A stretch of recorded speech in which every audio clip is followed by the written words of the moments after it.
Welcome everyone. This is part 2 of the big patch review, and we're going to see some very questionable broken heroes and champions, and also alliance. So we have the champion alliance, we also have the brute alliance here.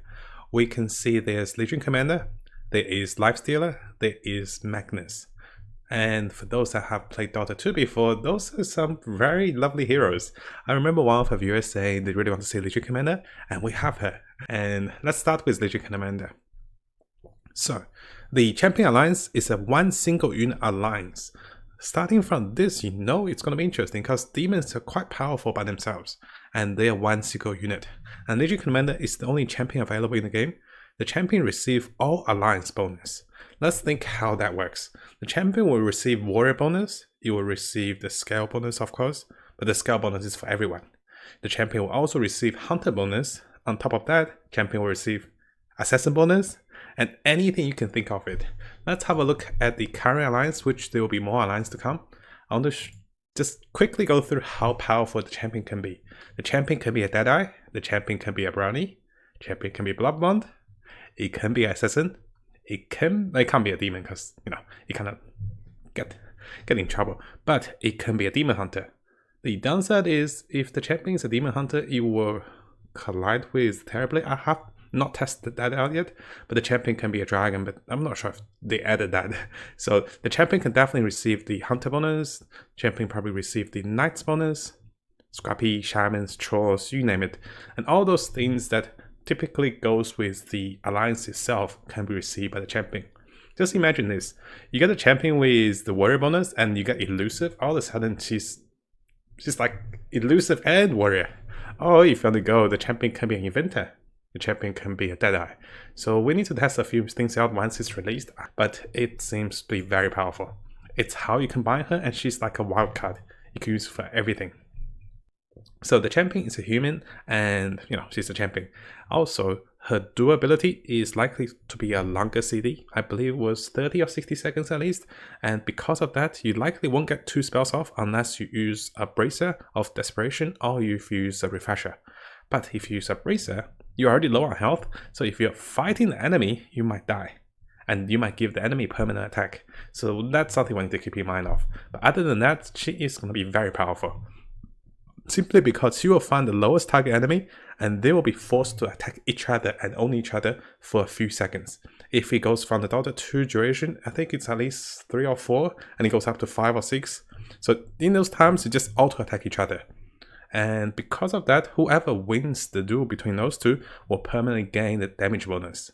I haven't double checked if the unit she's fighting is likely going to receive damage from other sources, but because she is seeking the lowest health unit, it's likely if she's protected or she has a good item, a 2-star, she's always going to find a weak link. For example, the enemy summons a unit, like actually there's only one summon like Aqua and Bears, or something that's weak, maybe a Crystal Maiden, maybe a 1-star, so it's likely she will get the most advantage for the duel. So she's going to be a very powerful unit. Imagine her having the warrior buff, having the hunter buff, she's going to chop everything to death, right? And this is a permanent damage, so she'll keep stacking the damage as she fights. So if you find her very early in the early stage of the game before round 10, and even if she's a 1-star, she can be very impactful. The human won't be a game changer, but if you get the human into Heartless, all of a sudden you do additional physical damage, which complements on her permanent damage. And she works very well with other alliances as well, not only because of her champion, but because of the other units. Let's have a look at the other ones. Now we have the Brute. The Brute is going to shape up the existing alliance. It is going to basically take a few units away from what they were. I believe Axe is likely going to lose the warrior. He's going to become a Brute. He still be the Brownie, I believe. And it's just too many warriors back then. So they're mixing a few of the warriors and things out. Is it Brute? So this is me questioning as well. Is it Brute and race alliance, or is it a job alliance or class alliance? Because if it's a class alliance, likely Axe won't be a warrior anymore. But if it's a race alliance, would Axe still be a Brownie? That's something I need to question. Actually, talking about Brownie, if Legion Commander becomes a Brownie, guess what happens? Her kills are now giving her permanent damage because she's killing things that are weak.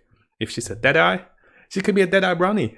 Do you imagine that, guys? So if it works as what I think it is, no, our alliance bonus, if she becomes a Deadeye Brownie, she's gonna mop everything. And she's gonna be unstoppable.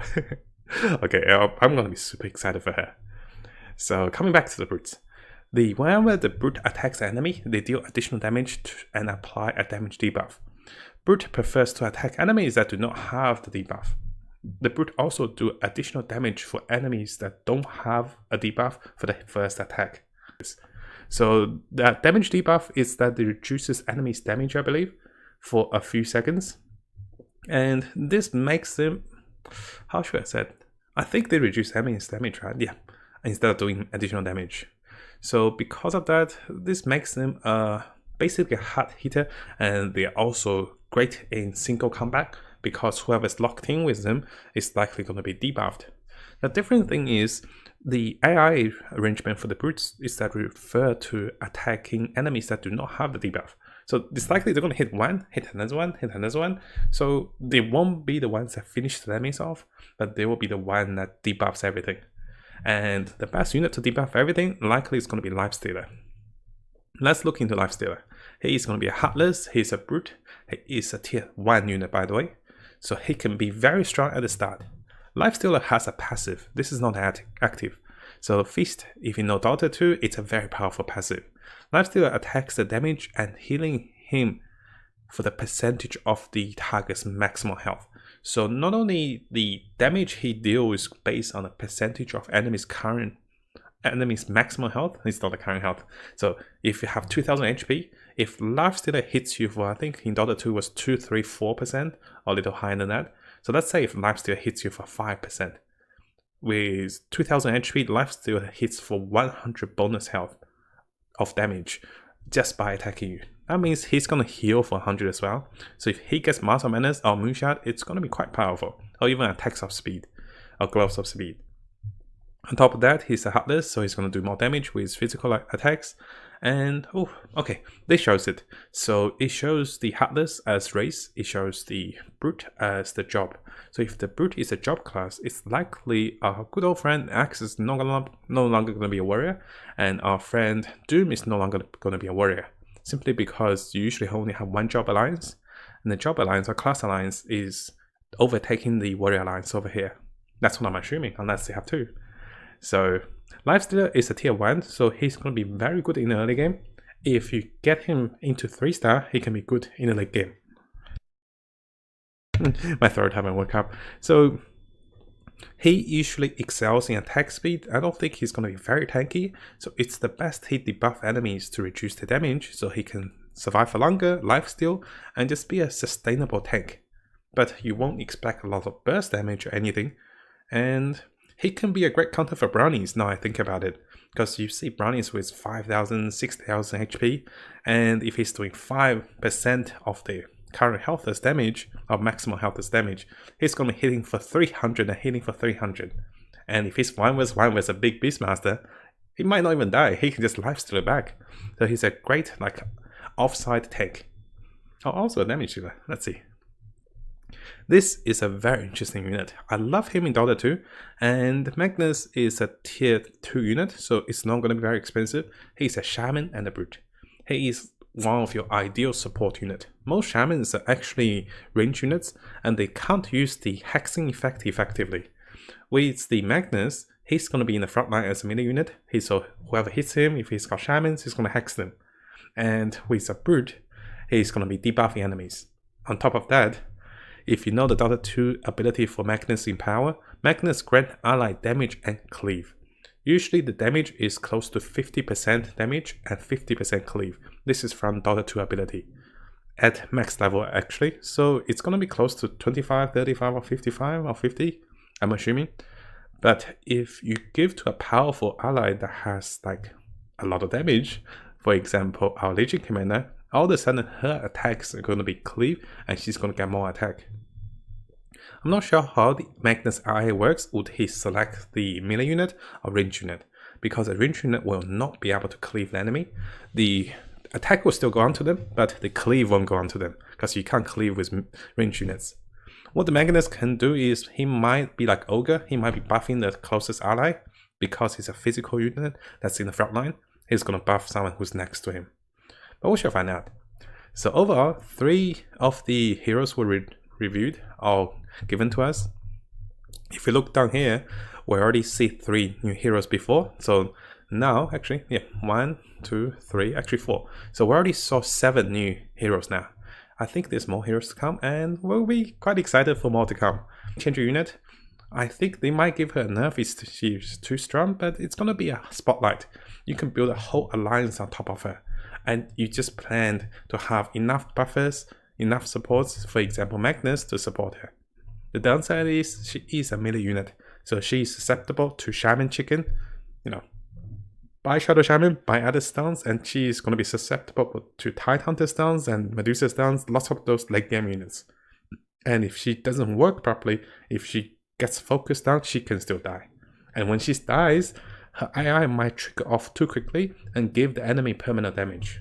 So that's the only downside. Other than that, I love this second patch review. And I'm doing the review. I love this second patch preview, and there's 3 more heroes to be added. So if we look carefully, there is Priest, which is the healer, there is the Brute, there is the Champion, there is the Insects. So we have 4 alliances, 7 new units. So very lovely. So our friend Shadow says she only gets complete alliance bonus, right? Yes, the existing alliance will have to be complete, otherwise she gets everything, right? She doesn't complete alliance, she gets the existing ones. So imagine, dude, Lifestealer keeps sucking. Yeah, it's a she, by the way. It's not a he. So Legion Commander is a female. So Lifestealer win equals bonus damage. Yeah, if Lifestealer happen to win against her, he will get bonus damage. But I think if she has enough of the OP balance, Lifestealer can't even scratch her. If she's got armor, she's quite tanky. If she's got elusive, she's going to dodge attacks. And if she has the Hunter double attack, it's gonna be hitting for multiple times. And there's other things we can think of, you know, Brownie Alliance, etc. So I love her. I want to try more of her once it comes out. Thank you so much for watching this preview. We did go a little sidetrack, and hopefully you guys are okay, because we want to really look into the units, and we did look into the likely changes of units that Axe and Doom is not going to be a warrior likely, there will be a brute. So there's going to be a shift up of how units are going to the alliance and how they're moving out of different alliance. So let me know what you think, guys, in the comments below. Super excited for tomorrow as well, for the more patch to come. Thank you so much for watching, guys. Have a nice day. I'll see you guys tomorrow.